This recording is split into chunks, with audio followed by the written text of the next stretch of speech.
My name is Lily, and I am a software developer from San Francisco. I've always thought of home as a place that feels alive, like it remembers you. It's not just the temperature or the air, but the way a room seems to change when you walk in. For me, home was the sound of the same floorboard you've stepped on 1,000 times, the smell of coffee in the kitchen before the sun comes up, and the walls that have heard your laughter, your fights, and your quiet moments. I believed if any place was safe, it would be this one. 4 years ago, I had my own apartment. It wasn't anything special, just a small place on the fourth floor with old paint on the window frames, but it was all mine.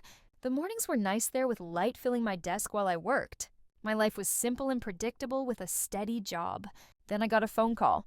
"Lily, we need to talk," my father said. Before he finished, I could tell his voice was weak. That night, I sat with my parents at their kitchen table. Bills were spread out like a losing card game. My father's shoulders, once big and strong, were now bent over. My mother's hands kept twisting a dish towel. He told me about his injury, a fall at work that ended his career. She told me about the mortgage, $700 a month, and how they were now only earning about $1,000 from her part-time job. I looked around the room and saw memories of myself everywhere. Me at 15 with my homework out and a pencil in my mouth. Me at 19 leaning against the counter telling my mom I would be late for dinner. I didn't think twice. I said, yes, of course I'll move back. Of course I'll help. My old room still smelled a little like cedar from the dresser drawers. I put my computer in the corner, ran a long wire along the wall, and told myself it was just until they got back on their feet. For a while it worked. My paycheck paid for everything, the mortgage, the bills, food, car insurance, and I didn't mind. What I didn't tell them about were my project bonuses. Every time one of my projects got a big client, my bonus could be $8,000 or $10,000, which went straight into a separate savings account. No one knew, not my parents, not my younger sister, Sophia, who would ask for $300 every few weeks. Sundays were the worst. Sophia and her husband, Daniel, would show up in their new SUV, and their kids would run out like a little storm. Daniel would get things from the fridge without a word, and Sophia had a way of making every comment feel like a small cut. "Oh, still wearing that shirt," she would say, looking me over. I would take my plate, go upstairs, and try to get lost in work. But her voice would still carry. "There she goes hiding in her room again." I kept telling myself I was saving getting closer to an escape. One weekend, I went to see a friend in the country. I spent 2 quiet days on dirt roads and didn't check my phone. When I got home, the driveway was full of cars. Toys were all over the porch. Inside it was a mess. Daniel was carrying boxes upstairs, and Sophia was giving orders. They had moved in. Sophia said it like it was the most normal thing in the world. Daniel had lost his job. Their rent was too high, and of course, my room was perfect for the kids. I told her no. Her smile went away. The kids need it first. I reminded her I was paying for the house. She crossed her arms.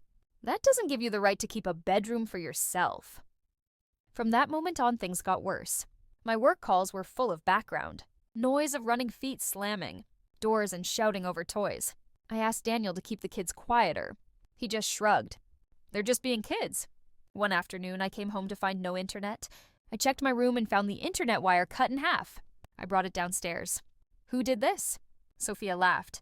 Mia was playing with scissors. Kids will be kids. I told her it wasn't funny. She told me to lock my door if I didn't want things touched. When my parents came in, I thought they would help, but my dad just sighed. "It's a cable, Lily. You can buy another one." That's when I knew I was on my own. A month later, I finished a project that came with a $50,000 bonus. My savings had already grown to over $200,000. I had been talking to an old friend named Alex, who was a real estate agent. The same week, he called and said, "I found your place." It was a quiet loft near downtown, with brick walls, sunlight in the mornings, and an office with a door I could lock. I bought it right away, without saying anything.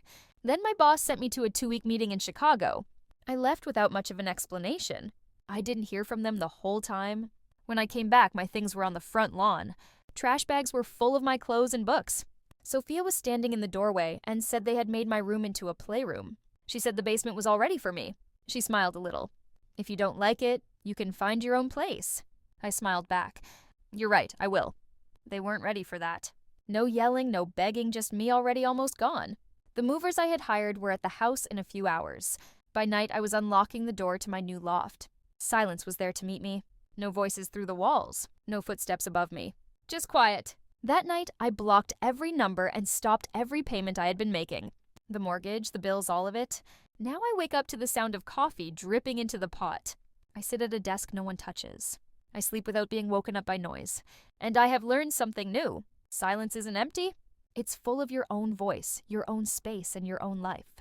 And I will never give it up again.